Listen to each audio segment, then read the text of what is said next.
Greetings from Brooklyn, New York, where we had a lovely storm and took out my Wi-Fi. I'm so glad to be able to be here and MacGyver this back so I could have internet. But I'm just going to share my story in one of the best ways that I know how, through poetry, spoken word. So this is literally story. This is literally me telling my story. If it wasn't for vanity in college, I don't know where I'd be. See, I was achy and sleepless with migraines all week. Still, I continued to keep on going. Class from 8 to 2:30, BSU meeting at 3, dance practice at 4. At 5, I have to uphold my student senate presidency. Sorority meets at 9, study from 10 to 3, 7 a.m. My day just rewinds, and that was just Monday.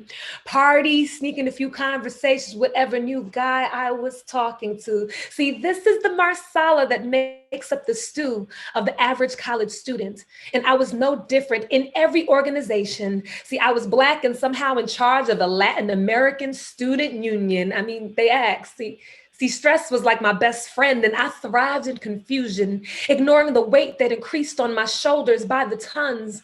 Mornings got harder. I attributed it to me aiming to go farther than the average sophomore. Joints were swollen and sore, must be from dance practice. See, they say excuses are the tools of the incompetent, and I was foolish to think that I could be so negligent with my body and think that all these symptoms were somehow irrelevant.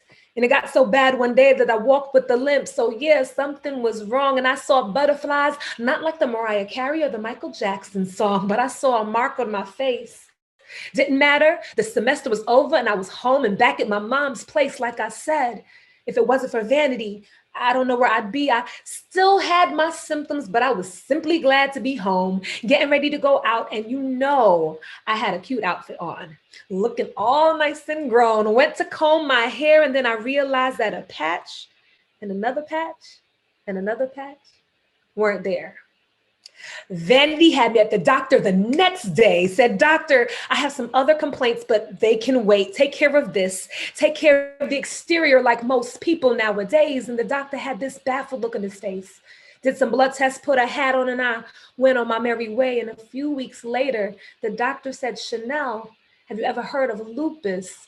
I said no, when he proceeded to say that my immune system was too strong in attacking my own body, and much to my dismay, I had to figure out how I could fit this into my schedule. Can you believe I still went to work that day? All for vanity. I refused to see that overworking myself so as not to pair ill to others could have eventually ended my many responsibilities early. Well, a few months later, my body, it made me rest, because lupus, it's a disease that flares up in times of stress, and I was constantly pushing it as if fighting my humanness. Well, this machine, it broke down. Hospitalization and the possibility of death forced me to do less, but see, it put things in perspective, because life is about more than just meetings and deadlines. I'm not a millionaire. I only have one lifeline, and if it flatlines, I don't want to have any regrets. So I vow to live every day as if I have 24 hours left. I'm an artist, an alchemist, purifying myself every chance that I get. I've learned to accept experience as the past and the present as a gift. So for all the people that didn't see the sunrise this morning, you better enjoy it. Value your health and love life. No matter how many miles you go, don't confuse neutral with drive. And no, sometimes you have to bare your teeth in order to finally be able to smile, so my vanity will sustain me. God helped me to believe in me. Can't you see? Lupus can't hold me. I'm gonna keep climbing walls like an ivy. I'm gonna keep climbing walls like an ivy. Trying to stop me is in vain. Like an IV, tenacity, it flows through my bloodstream, and I'm reaching my goals no matter how hard it seems. Put God first, then myself, and then my family, because can't nobody love me if I don't love me.